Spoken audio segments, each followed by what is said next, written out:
Arkansas has one of the highest obesity rates in the United States, and a new survey by the University of Arkansas shows us exactly where the highest levels are found. Channel 7's Chris Gay joins us with more on that now. Chris. Chris, the U of A conducted their largest research survey ever, getting responses from 10,000 adult Arkansans across all 75 counties. Now, what they found is that 45% of rural Arkansans are obese.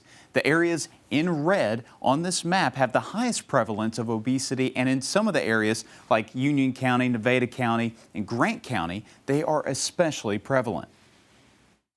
According to Michael Nino, the survey's lead researcher, Arkansas has 823 census tracts, which are geographic areas containing a few thousand residents. Of these tracts, 159 had obesity rates of 45% or higher. We almost have half of adult Arkansans in these particular communities who meet the clinical definition for obesity. Several of these tracts occupy entire counties, as this map shows that East and Northeast Arkansas have high obesity rates. St. Francis, Crittenden, Lawrence, and Prairie counties all have obesity rates at 45% or higher. Other counties such as Clark, Grant, Union, Ashley, Scott, Jackson, and Logan are also in the red. But why are these areas so problematic? It's not necessarily about access to food. It's also about the types of food that they have access to. It can also be because, certain areas have more economic disadvantage than others. Rural Arkansans are at a disadvantage when it comes to access to healthy foods. In Union County,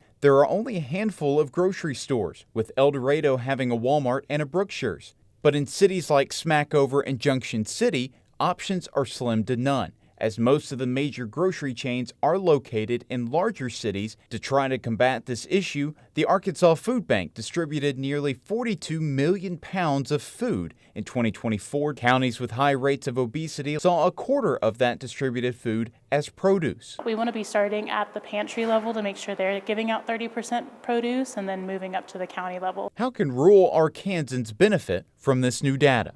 We can start working with different community organizations, with different state actors, with different foundations to build programs, build interventions, build policies to meaningfully address obesity in the state. Nino says that the survey also found that among those who are obese, 44% show signs of clinically depressive symptoms, which adds to the reasons why he believes this data should be studied. On your side, I'm Chris Gay. Indeed, Chris, thanks very much. Nino says this could become an annual survey. The public will be able to access all of its findings early next year.